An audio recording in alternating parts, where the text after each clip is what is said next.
Okay, let's dive into this. Welcome back to another explainer. So today we're tackling something that is literally a universal challenge: relationship conflict and communication. I mean, whether it's an argument with a friend, some awkward tension at the office, or a blowout fight with someone you love, miscommunication is just a deeply frustrating reality for all of us, right? But what if we've been looking at conflict entirely the wrong way? So what actually hides behind our anger? I want you to really think about your own visceral reactions to criticism for a second. You know that physical sensation in your body when someone snaps at you, or when you just find yourself totally boiling over? Why do we actually get angry in the first place? Like, what's the actual fuel burning underneath that fire? Because I promise you, it is rarely just about the fact that they loaded the dishwasher wrong or left a wet towel on the floor. To answer that, we've got to look at this foundational concept called nonviolent communication. Now, this is an incredibly powerful framework developed by the psychologist Marshall Rosenberg. Basically, he dedicated his entire life's work to understanding the deep roots of human conflict and really figuring out how we can connect more authentically.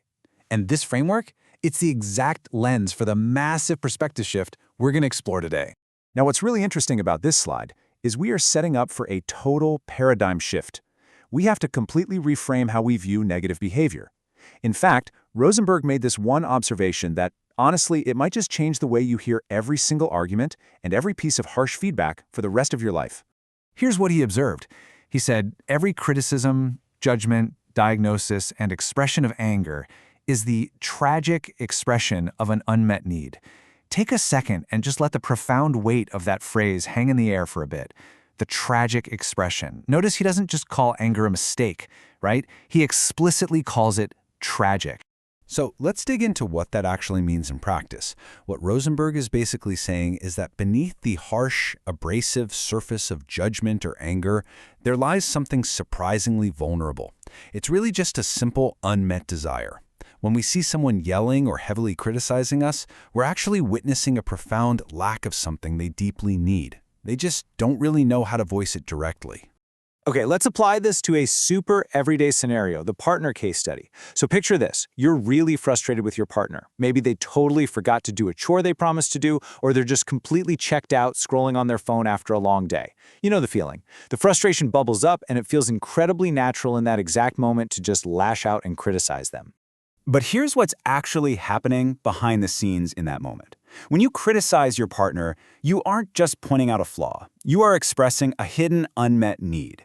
Your criticism is essentially this highly disguised way of asking for something.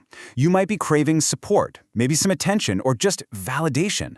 But instead of simply saying, "Hey, I feel lonely and I need some support right now," it comes out wearing armor. It comes out as, "You never help out around here." And this brilliantly illustrates the deep irony of human communication.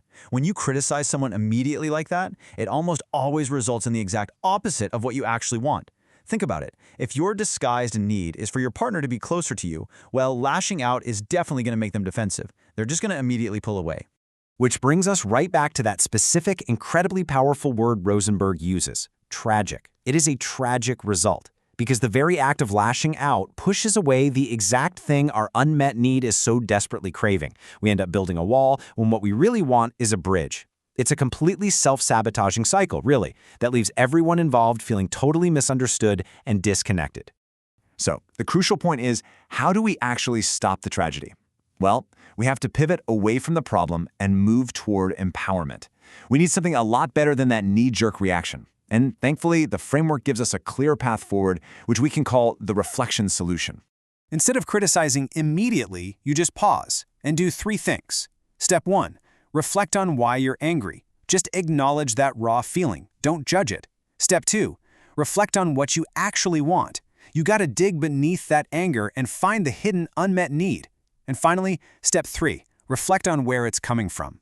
Honestly, going through this little 3-step process is the absolute ultimate antidote to that tragic expression of anger. It gives you the space to untangle your emotions before you ever even open your mouth. So all of this leaves us with one final, pretty provocative thought to consider. What unmet need is driving your most recent expression of anger? Like, think about the very last time you snapped at someone, or even just silently stewed in judgment. What were you really asking for in that moment? Keep this framework in your back pocket, guys.